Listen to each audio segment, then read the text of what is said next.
Do you have kids? Stay tuned.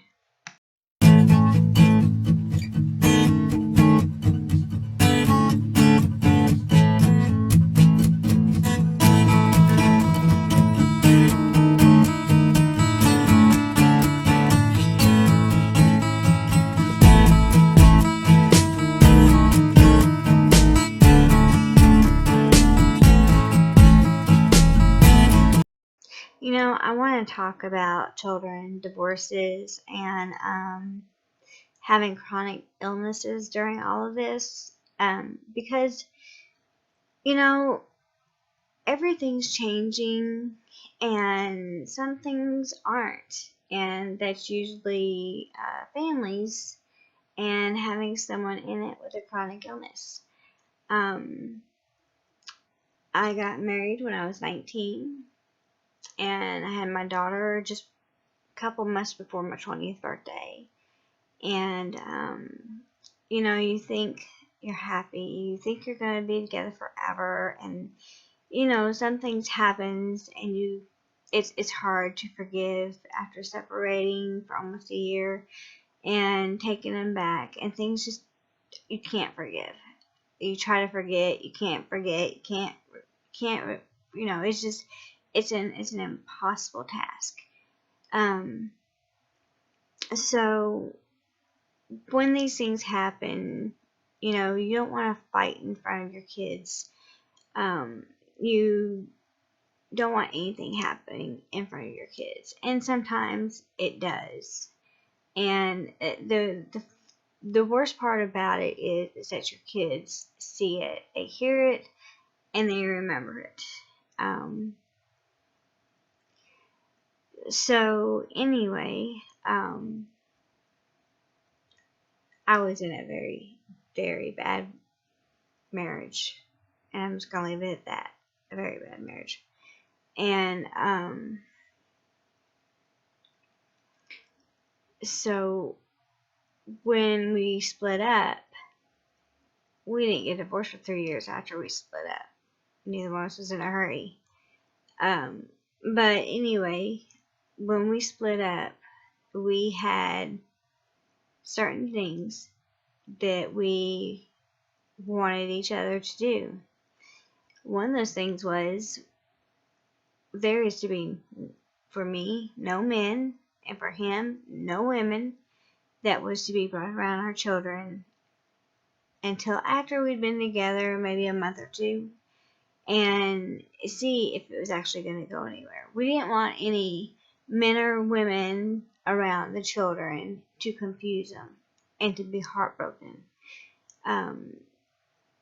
I think my ex-husband, and I splitting up was heartbreaking enough. They did not need for us to bring other people into our marriage to make it worse.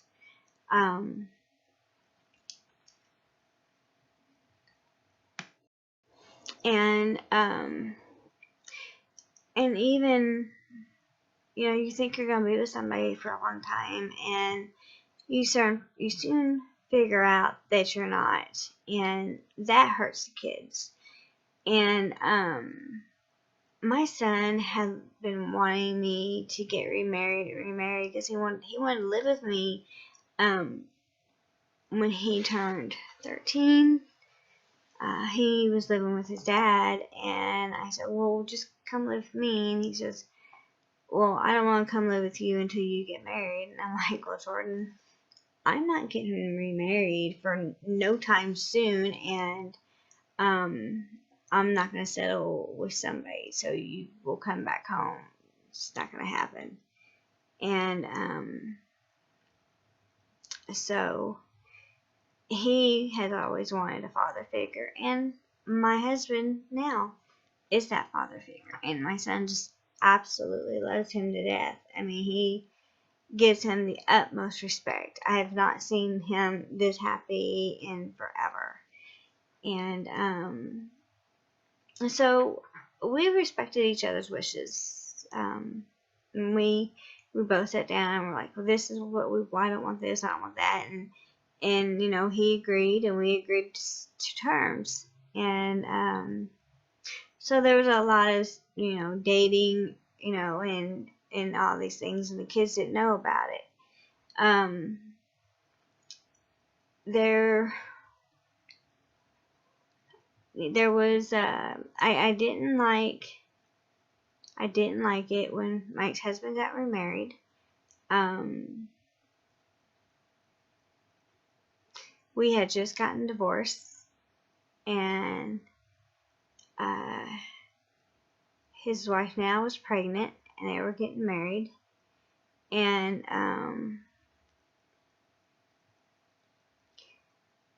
it hurts a little bit. It stings. But I didn't like some of the things that was going on regarding my kids. I think that was the hardest thing, was seeing somebody else being a stepmom to my kids. But that's life. You get over it. I mean, there's nothing you can do about it, so just get over it. At some point, my ex-husband was going to get remarried, and we had some conflict. The conflict that we had was because it was new.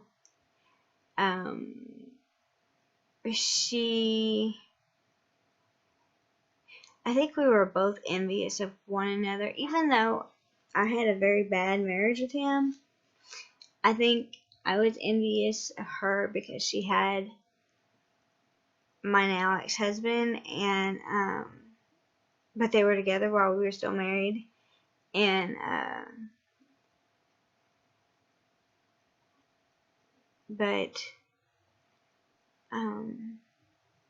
and she was envious of me, but it all just flows together. It doesn't matter. And they had a child together, and she's still a kid, and now our two are grown, and she had two in a previous marriage, and her two are grown, and we're both our children, both our girls have had babies. And so my son has nothing to do with his father. My daughter, she goes up and down with her dad. And she takes spells where she will and won't have anything to do with her dad. My son, he's done with his dad. He won't have anything to do with him. And my ex-husband has never been a father to my son. He never has. So, children don't need to hear or see anything that a parent is doing.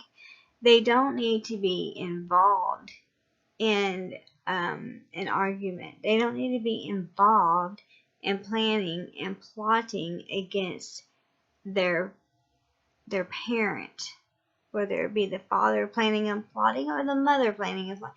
They don't need to be a part of it. They don't need to know what's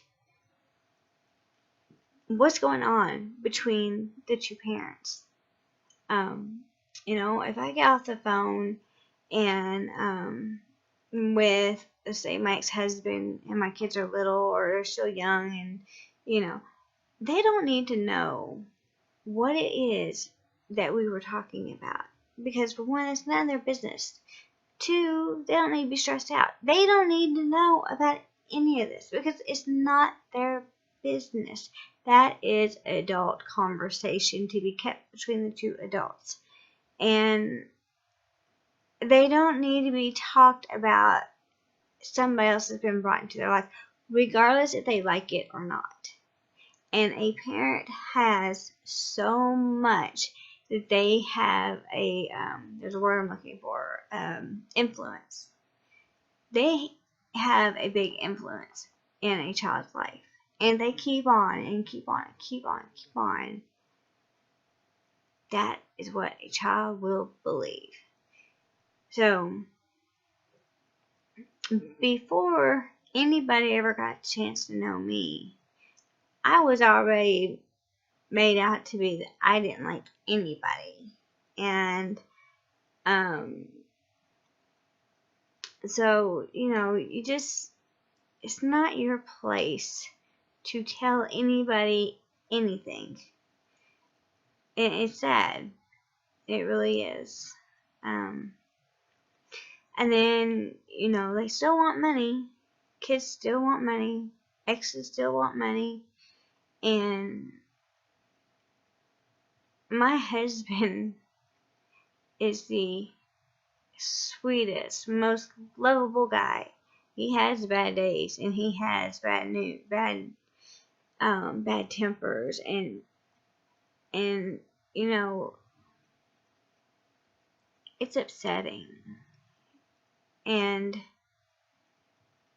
I couldn't imagine my kids never wanting anything to do with me.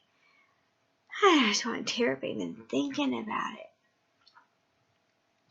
I was the only constant in their lives. It didn't matter. It didn't matter what was going on. My kids lived at their grandparents', and my daughter did something. My mother-in-law would call me on my cell phone, and she couldn't get on me on my cell phone. She called my work.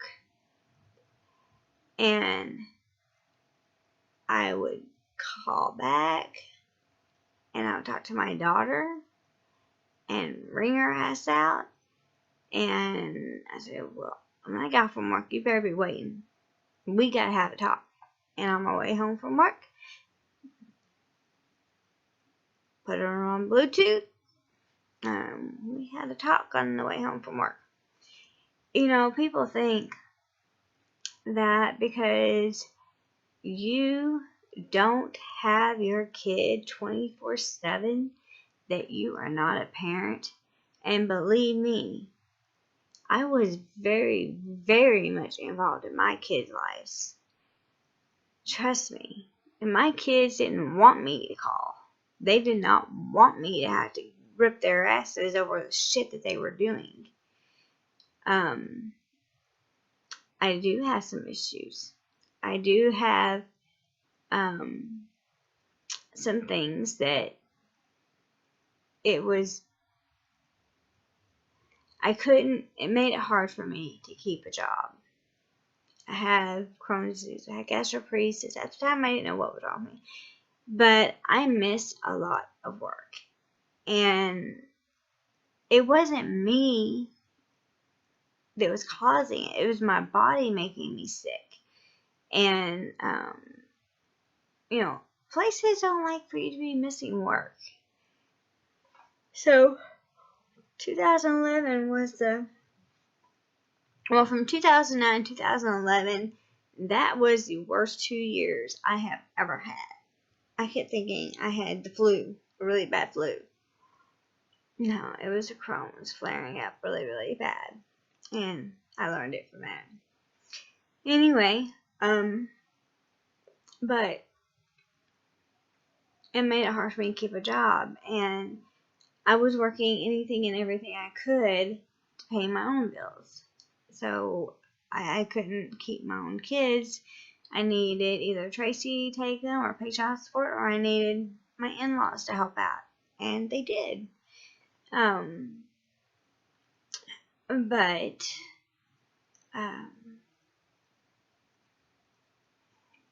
living in Louisville is not cheap. It is very expensive. Very expensive. I never had Section 8. I never could get any help, especially when I got really, really sick, and I needed ostomy supplies. And I couldn't get the help. But, something happened. I always knew about it. I disciplined my kids. And my kids never wanted anybody to call me and tell me. So,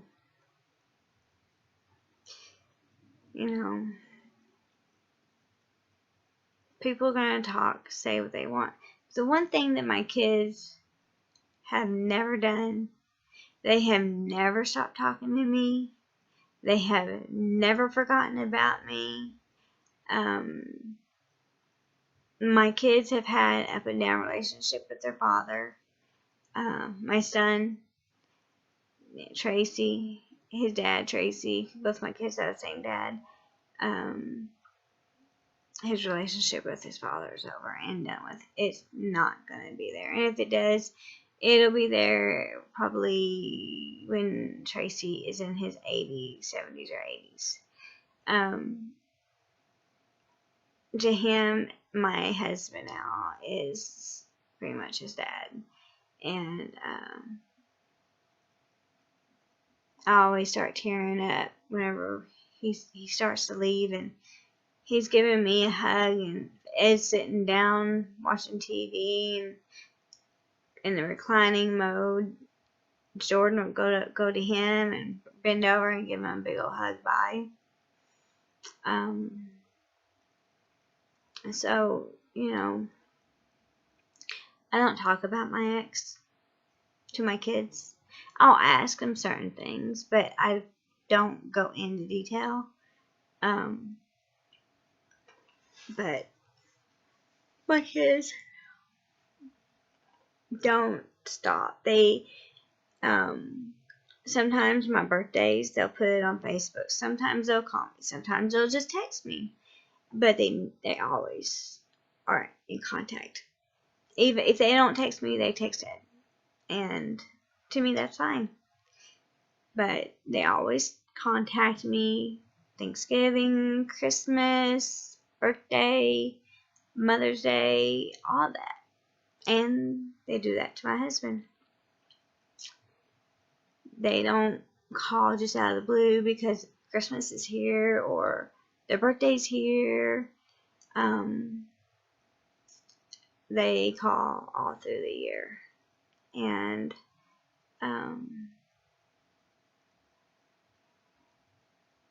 so I'm lucky. Some people want to place blame on other people. And in a relationship, a marriage, a divorce, that's going to happen. But your kids don't need to know what's going on, even if that happens. That is personal. That is private. That is adult conversation, not meant for a child. Not meant for an adult child. What happens between two grown people that have made children together stays between those two children. And that's it. Jordan had done something. And I had to go in and talk to him about what he had done. And tell him why I was disappointed in him. And he's not ever done it again. But anyway, you can take this video and take it as many different ways as you want to. But the bottom line is, whatever happens in your marriage, your divorce, between you and your husband, ex-husband, when you are talking, stays between you and your ex-husband or husband and your new wife, husband, whatever, because the kids don't need to know about it. It's not the kids' information. They don't need to know what happened, what did happen, what could happen. They don't need to know any of that. That is not their place to know anything that's going on. And actually, they should be encouraged to talk to the other parent. And I doubt that a lot of these people that swear up and down that they tell their children that they need to call their mom or dad. When children are given cell phones, they're given cell phones so they can talk to whoever they want. When I bought my kids cell phones and I put them on my AT&T bill, I did that in, when did I do that? I'm thinking 2000, what was it, 2007?